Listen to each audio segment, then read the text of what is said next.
ó ṣẹ̀ fi hàn gbangba pé gbogbo ẹ̀yin tẹ́ wà nínú industry kí n kábọ̀ sí orí Belos Space TV channel.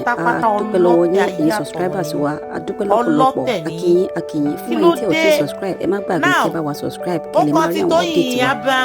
Ẹ bá wa share, ẹ bá wa comment, ẹ ṣeun. wọ́n ló fi ọlọ́pàá mú yọ̀ gbogbo yín ẹ wá lọ ń post ẹ̀ lọ́tún àtòsí be strong, stay strong.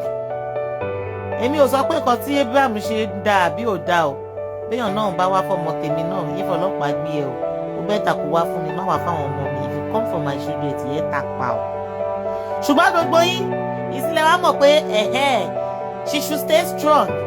ẹ wá lo picture lọ́tún àtòsí you concur, you agree to what she do, she ṣe kinní kan, she do well. ọlọ́tẹ̀ ni gbogbo yín. ìgbà tó ń gbé ọmọ Lizzy Anjorin ṣépè despite ọmọ yẹn gan jẹ́ ìkókó ọmọ tó ṣẹ̀ bí after 7 days tó ti ń gbé ṣépè. mélòó nínú yín ló sọ fún ìyá ẹ̀ pé kí ìyá ẹ̀ stay strong? mélòó nínú yín ló sọ fún Lizzy Anjorin wípé kó stay strong, wípé kó má ronú, pé kó má bẹ̀rù, pé kó má ṣe anything? mélòó nínú yín ló repost picture yẹn? mélòó nínú yín ló celebrate ẹ̀ ńgbà yẹn?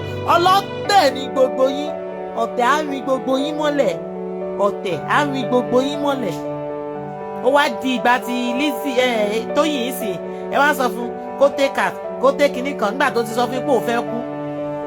búlì máa ń pààyàn, mi sọ pé búlì ò pààyàn bọ̀ tó bá yẹ pé wọ́n ṣe búlì Lizzy Anjorin gbà yẹn náà tó náà kún kọ́.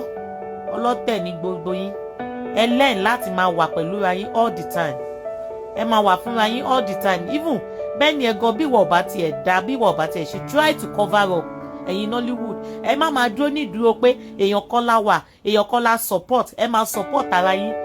general mo sọ o ìsọ ẹnìkan o torí mo kàn ń wo pósì lọ́tún àtòsí flying up and down.